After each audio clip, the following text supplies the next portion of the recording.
Bonjour à tous, j'espère que vous allez bien. Alors, on se retrouve aujourd'hui pour une nouvelle vidéo un peu spéciale. Vous savez, on m'a souvent posé des questions et j'ai décidé aujourd'hui de compiler toutes ces questions pour y répondre à travers cette vidéo. Alors, on y va? La première question est, d'où vient le nom de la compagnie? Beaucoup le savent peut-être, et pour ceux qui ne le savent pas, donc je vous donne la réponse. Le nom de la compagnie, Hervé Delettre, vient de son fondateur. Le fondateur qui est mon papa, Hervé Delettre. Alors, c'est un monsieur qui a commencé ce travail il y a très très longtemps. Il a commencé le travail de tombaliste depuis l'âge de 15 ans, si je ne me trompe pas. Et il a appris le métier, il est devenu un tombaliste lui-même. Et ensuite, il a ouvert la compagnie, il y a plusieurs années de cela. Et voilà, d'où le nom Hervé Delettre. Alors, deuxième question. Est-ce que je n'ai pas peur de cet univers? Alors ça, c'est une question qui est revenue et qui revient toujours à chaque fois. La réponse est non, je n'ai pas peur de cet univers. Pourquoi? Comme je vous l'ai dit dans la question précédente, dans la réponse précédente, mon papa, il est tombaliste depuis son adolescence. Et après, quand il s'est marié, il était déjà un tombaliste accompli. Il avait déjà son business. Et ensuite, il y a eu la naissance de mon frère et ensuite ma naissance à moi. Et à ce moment-là, on commençait à grandir et on entendait toujours les termes de tombe, tombaliste, cimetière, etc. Donc, pour nous, c'est naturel, en fait. On a grandi avec ça. On rencontrait des clients. On voyait, en fait, mon papa rencontrer des clients, tout ça. Donc, il nous emmenait des fois à ses rendez-vous. Donc, pour nous, c'était vraiment naturel. Tout à fait naturel. Donc, c'était logique pour moi, finalement, de voir cet univers, d'aller au cimetière, de visiter les tombes pendant les fêtes des morts, de visiter la tombe de ma grand-mère, de mon grand-père, de la famille, etc. Donc, pour moi, il n'y avait rien de... on ne faisait pas de cauchemar à la maison, hein. Donc, tout était OK pour nous. Donc, la réponse est non, je n'ai pas peur de cet univers. La troisième question est, qu'est-ce qui m'a poussé à choisir ce métier? Alors, honnêtement, ce n'est pas moi qui a choisi ce métier, c'est le métier plutôt qui m'a choisi. Je vous explique. Comme je vous ai dit, j'ai grandi dans cet univers, je n'ai pas peur de cet univers, etc. Donc, je connais cet univers depuis toute mon enfance. J'ai été à l'école, j'ai fait mes études et à la fin de mes études, j'ai eu du travail. Mais je ne me sentais pas à l'aise dans le travail dans lequel j'étais. Et au final, je me suis dit, pourquoi ne pas essayer de travailler avec mon papa? Commencer à la base, au tout début, comme secrétaire, etc. Donc, à ce moment-là, quand j'ai commencé, je me suis sentie bien. Je me sentais vraiment à l'aise. Alors, j'ai continué. À une certaine époque, je le faisais comme part-time parce que, en fait, je continuais mes études.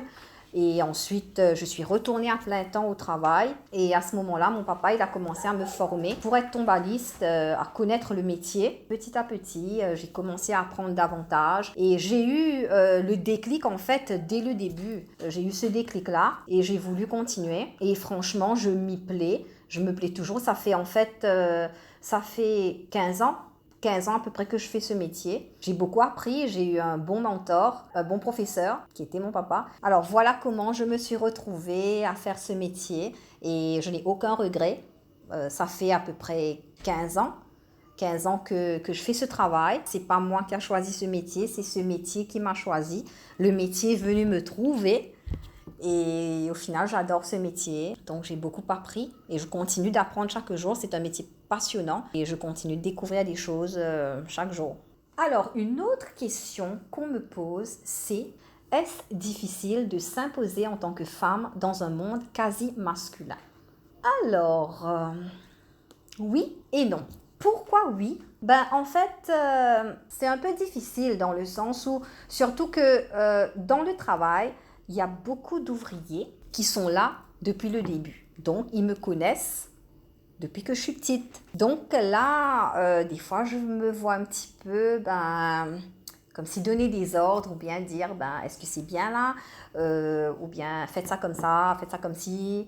Des fois, ouais, c'est un petit peu embarrassant de ma part, mais plus parce que en fait, ils me connaissent depuis que je suis petite. Mais Pour être honnête, en fait, je les respecte beaucoup et ils me respectent aussi. Donc, ils me rendent la tâche facile. Donc, c'est un petit peu difficile dans le sens où ils me connaissent depuis très longtemps. Facile, en fait, aussi dans le sens où il y a le respect. C'est-à-dire que les ouvriers me respectent et je les respecte aussi d'ailleurs. D'ailleurs, j'admire leur travail. Ce sont vraiment des artisans. Et d'un autre côté, les clients aussi me respectent. C'est vrai que cet univers masculin, ben, on voit ça un petit peu partout. Il y a une confiance mutuelle et aussi il y a une confiance dans l'expertise en fait de notre travail.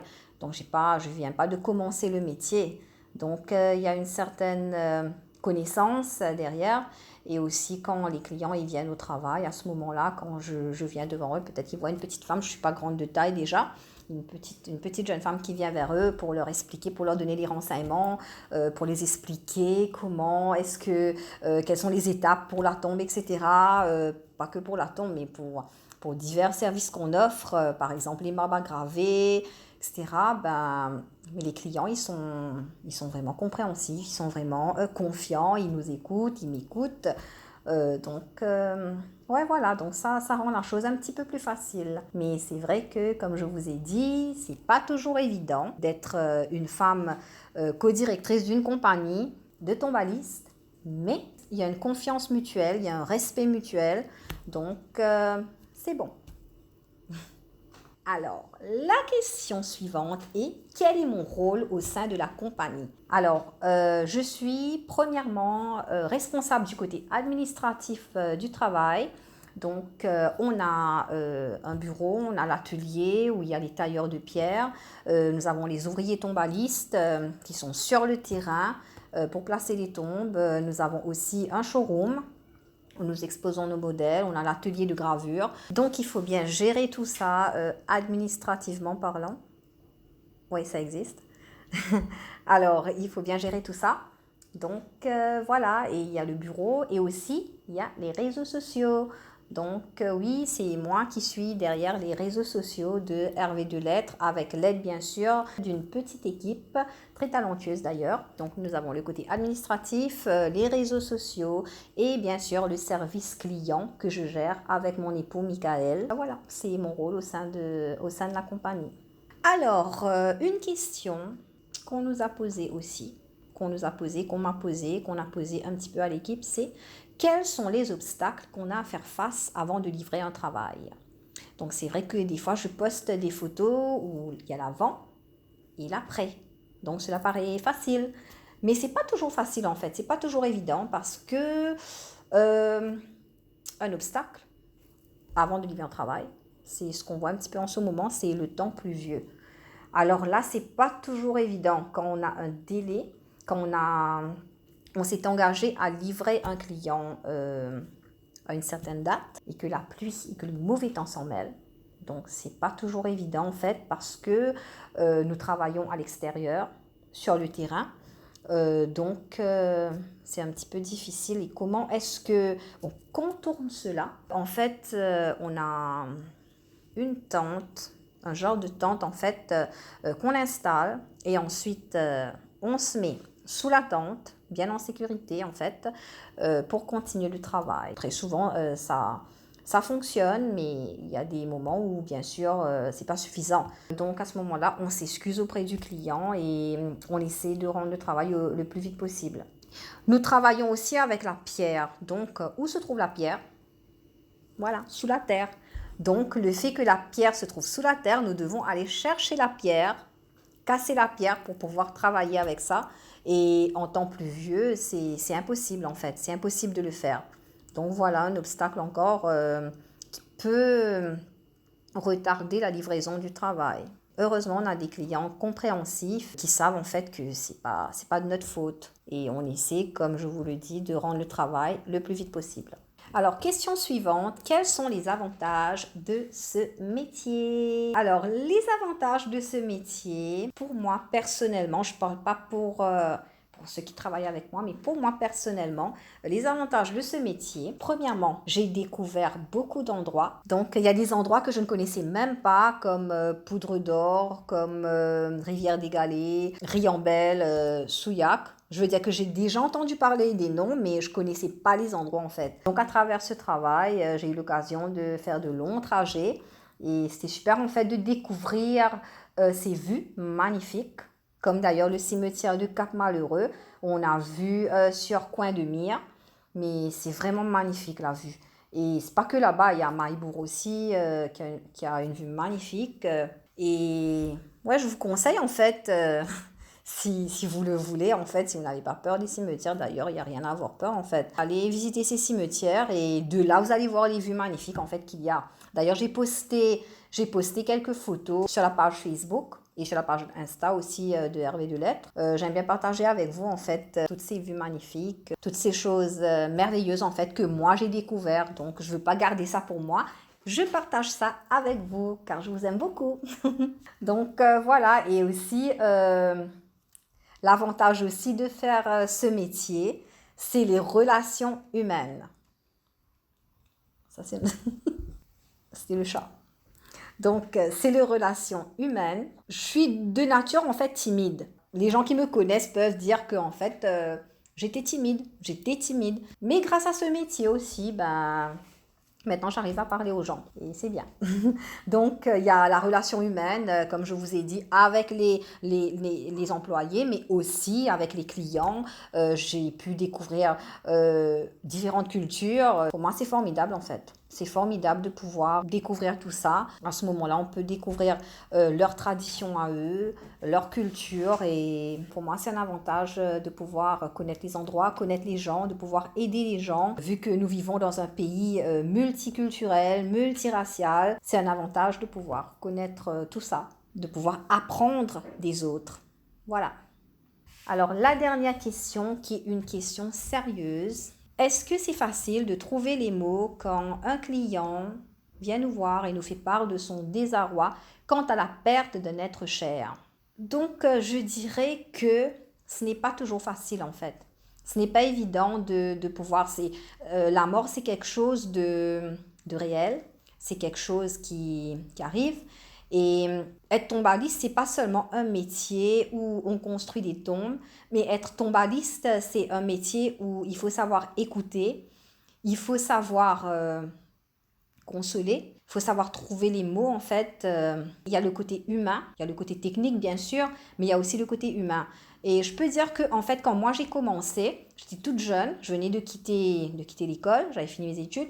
Et à ce moment-là, quand un client venait me voir pour passer une commande et me raconter en fait la personne qui est décédée ou bien qui me racontait son chagrin, donc je ne trouvais pas les mots en fait, je ne savais pas quoi dire.